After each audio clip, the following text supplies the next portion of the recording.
Voorreg om te gesels met die afrigter van die WP onder 17 span, Maxwell Stoffels. Maxwell, wel gedaan, jy het net in Namibië gespeel, goeie oorwinning, lekker om hierdie toernooi te speel, nee? Ja, Arie, ek dink dat is wedstrijd 3 geweest, maar die boys het mooi naar die party toe gekom.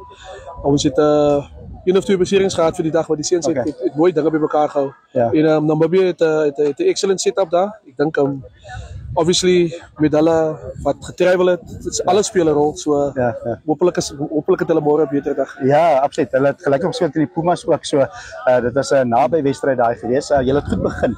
Ek sien daai afskoppe daar op, julle het 'n lekker langman wat met 'n nommer 8 speel. Die afskoppe kompeteer hy goed en dit is 'n goeie troefkaart as jy afskop reg is. Yes, ek dink daar sekere sisteme wat ons in plek wil sit, wat net vir ons bietjie meer besit verseker. Ja. En afskop is een van dit. Een van die fasette wat ons trots in vat om die bal terug te kry. Ja. So dis iets wat ons in die build-up na die event het ons baie aandag aan gegee. Ja. So net so 'n toernooi in Maxwell, dis van Namibië 'n groot voorreg om hier te speel, maar so ook lekker vir WP om teen Namibië te speel en teen die ander provinsies. So hierdie is 'n voedingsbron, is begin van baie kinders se groot rugby. Ja, ek dink die seuns kom dit altyd agter, so dit was nou 'n internasionale fikse. Ja. En dit was lekker om, ek vond hulle bring iets totaal different as wat ons aan gewoond is. Ja, dis lekker. Ja.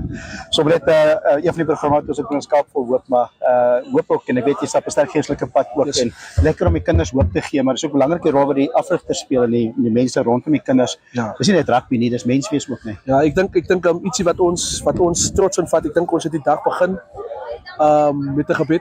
Vanoggend ons by mekaar gekom het, ons kon die dag afsluit met 'n gebed.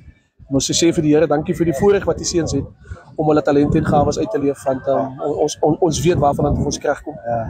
En ek is bly ek kan so 'n tipe rol speel met die seuns. Ja. En ons leer elke dag en ons lewe en ons leer en ons maak foute en hulle weet die Hemelse Vader is daar. Ja, absoluut.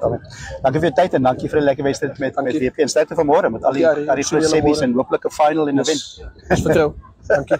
Dankie.